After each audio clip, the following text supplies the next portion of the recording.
அண்மை செய்தியை பார்த்துக் கொண்டிருக்கிறோம். ஸ்டாலின் மாடல் ஆட்சியை நிர்வாகத்திறனற்ற ஆட்சி என்றே மக்கள் கூறுவதாக அதிமுக பொதுச் செயலாளர் இபிஎஸ் குற்றச்சாட்டினை முன்வைத்திருக்கிறார். ஸ்டாலின் மாடல் ஆட்சியில் தமிழ்நாடு நிதி பற்றாக்குறை சமாளித்து வருவதாகவும் கடன் வாங்குவதில் முதலிடத்தை பிடித்திருப்பதாகவும் எதிர்க்கட்சித் தலைவர் எடப்பாடி பழனிசாமி குற்றச்சாட்டினை முன்வைத்திருக்கிறார்.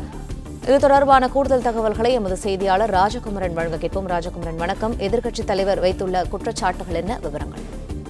முதலமைச்சர் ஸ்டாலின் தலைமையிலான அரசு நேற்றுடன் 4 ஆண்டுகளை நிறைவு செய்து 5வது ஆண்டில் அடியெடுத்து வைத்திருக்கின்றது. நாடு போற்றும் 4 ஆண்டு சாதனை என்று குறிப்பிட்ட பல்வேறு சாதனைகள் இந்த அரசின் சார்பில் செய்யப்பட்டிருக்கக்கூடிய நலத்திட்டங்களை முன்னிறுத்தி அவர்கள் தங்களுடைய அறிக்கைகளை நேற்று வெளியிட்டிருந்தார்கள்.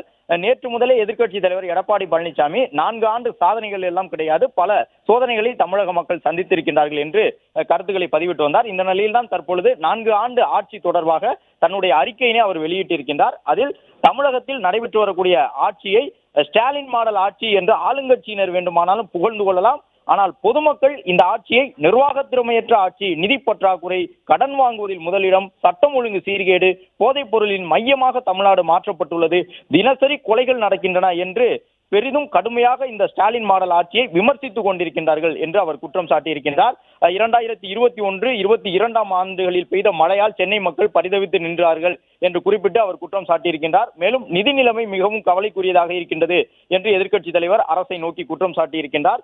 மேலும் எதிர்க்கட்சி என்ற முறையிலே தமிழகத்தின் சட்டம் ஒழுங்கு சீர்கேடு குறித்து கடுமையாக விமர்சித்து வருகின்றோம். தொடர் கொலைகள், ஜாதி மோதல்கள், பாலியல் வன்கொடுமைகள், தனியாக வசிக்கக்கூடிய முதியோர் குறிவைத்து தாக்கப்படுவது, கொலை செய்யப்படுவது போன்ற சட்டவிரோத சம்பவங்கள் அதிகரித்திருக்கின்றன.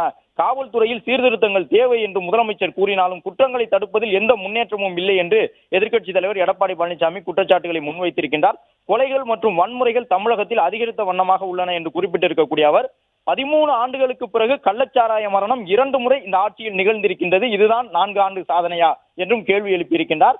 அது மட்டுமல்லாமல் இந்த அரசின் மீது வைத்த ஊழல் குற்றச்சாட்டுகள் தொடர்பாக அதிமுக பல ஊழல் குற்றச்சாட்டுகளை இந்த அரசு மீது முன்வைத்திருக்கின்றது.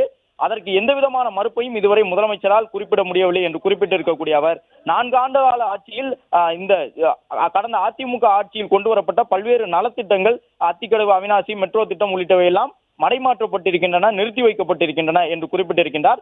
ஒட்டுமொத்தமாக இந்த 4 ஆண்டுகளில் ஸ்டாலின் மாடல் திமுக அரசு ஒரு சாதனையை அதிமுக ஆட்சியில் செய்யப்பட்டதை போன்று ஏதேனும் கூற முடியுமா என்று அவர் கேள்வி எழுப்பியிருக்கின்றார்.